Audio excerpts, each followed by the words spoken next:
आसंता 24 रे मिलिब सुभद्रा योजनार प्रथम किस्तीर तृतीय पर्याय टंका प्राय 20 लक्षरू उछंती अधुक हिताकारींक खाताकू जीव सुभद्रा टंका नेई उपमुख्यमंत्री प्रभाती परिड़ा सूचना देइछ। एजाए सुभद्रा टंका पाई नथिबा महिलांकू उपमुख्यमंत्री प्रभाती परिड़ा गुरुत्वपूर्ण परामर्श देइछंती।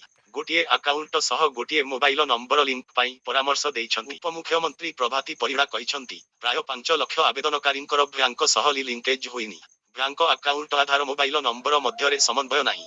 ଯାହାର 2-3ଟି ଆକାଉଣ୍ଟ ସେମାନଙ୍କର ଏଭଳି ସମସ୍ୟା ହେଉଛି। ବ୍ୟାଙ୍କ ଯାଇ ଗୋଟିଏ ଆକାଉଣ୍ଟ ସହ ଗୋଟିଏ ମୋବାଇଲ ନମ୍ବର ଯୋଡ଼ନ୍ତୁ।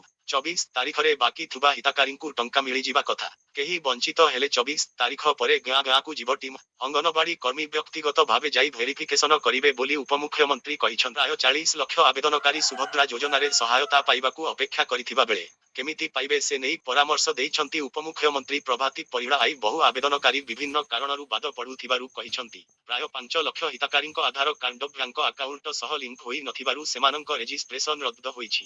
ଅନେକ ମହିଳାଙ୍କର ଏକାକ ବ୍ୟାଙ୍କ ଆକାଉଣ୍ଟ ଆଉ ଏକାକ ନମ୍ବର ରହିଛି। ତେଣୁ ଗୋଟିଏ ଆକାଉଣ୍ଟ ସହ ଗୋଟିଏ ନମ୍ବର ଯୋଡ଼ନ୍ତୁ। ସେହି ନମ୍ବର ଯେପରି ଆଧାର କାର୍ଡ ସହ ସଂଯୋଗ ଥିବ ତାହେଲେ ସୁଭଦ୍ରା ଟଙ୍କା ଯୋଗାଇବାରେ ସୁବିଧା ହେବ।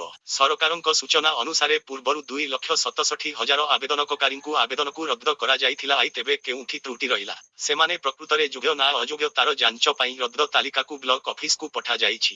ସେମାନଙ୍କ ତଥ୍ୟକୁ ନେଇ ସତ୍ୟାସତ୍ୟ ପରଖିବେ ଅଙ୍ଗନବାଡ଼ି କର୍ମୀ।